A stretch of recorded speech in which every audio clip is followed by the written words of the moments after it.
Dans le courant du mois d'août, j'avais eu des échanges perso, privés avec elle sur WhatsApp.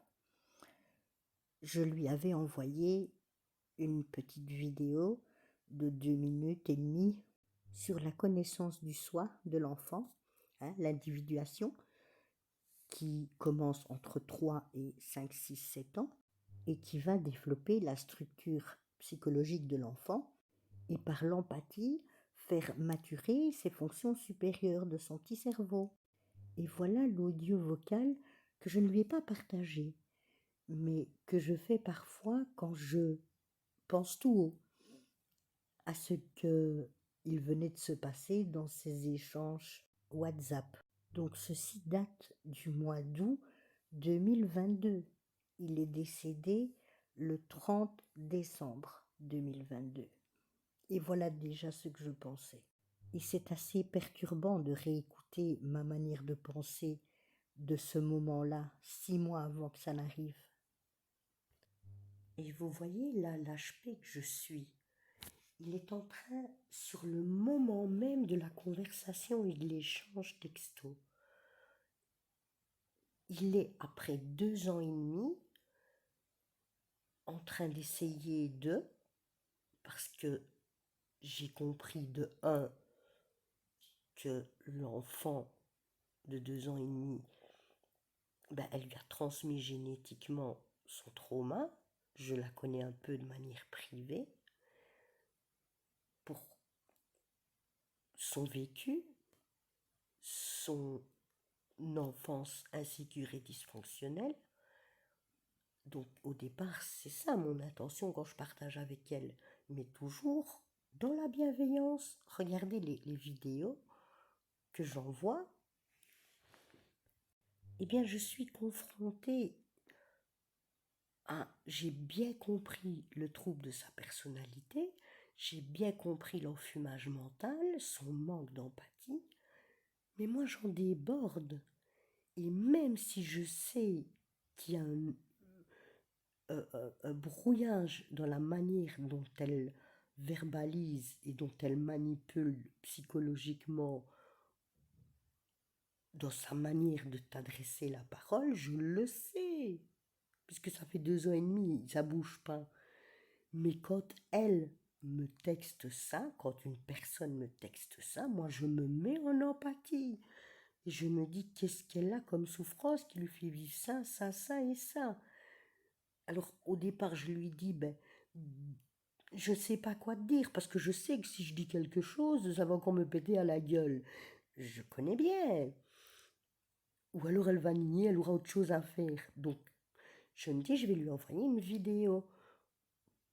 L'air de, si tu as bien compris ça, alors peut-être que ça va t'avancer, à t'aider, puisque tu ne veux pas en parler, tu as difficile avec moi. Entre les deux, j'envoie une vidéo pour voir comment elle va répondre à cette vidéo.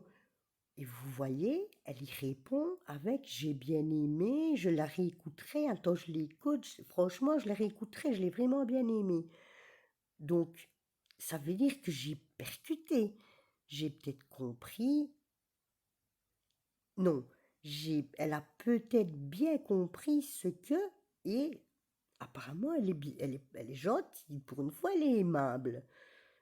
Elle n'est pas en train de me critiquer, de me lancer un pic dans. Alors que je sais bien que si une personne est manipulatrice, si tu la fréquentes, t'es manipulé. Elle ne sait faire que ça. Je vais enseigner ça comme conseil et partage pertinent aux autres. Mais sur le moment, même si vous le savez, vous n'êtes pas comme ça. Vous ne pouvez pas vous dire que les gens peuvent jouer la, la victimisation à ce point-là. Et vous voyez, parfois, de temps en temps, elle vient comme ça.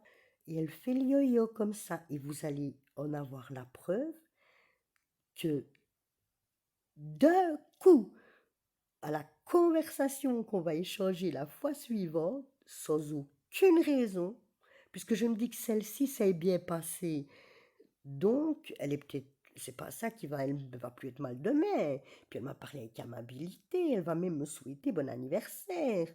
Vous allez voir, le prochain échange, ben, en fait, j'aurais dû rester sur ma position d'origine. C'est de l'enfumage mental et de l'emprise psychologique. Et elle est bien ce que je crois qu'elle est. Mais même que ça fait 2 ans et demi, vous le savez, vous l'avez étudié, vous savez le décoder pour les autres. En général, on ne le voit pas trop pour soi-même. Alors que pour les autres, on se dit, mais pourquoi est-ce qu'il replonge toujours dans la même flaque de boue? Il est stupide ou quoi? Non. Et ça, c'est une clé. Pourquoi? Parce que la cohérence prime sur le confort. Cette cohérence, on en a besoin. C'est là-dessus que s'est construit notre vision du monde, donc et développer notre personnalité. Si je bouscule ma cohérence, je risque de péter une case, de ne plus rien comprendre. Donc même si c'est inconfortable, au moins, le monde est bien celui que je crois, il arrive bien ce que j'avais prévu qui arriverait, les autres sont bien ce que je pense, mais je reste dans ma cohérence.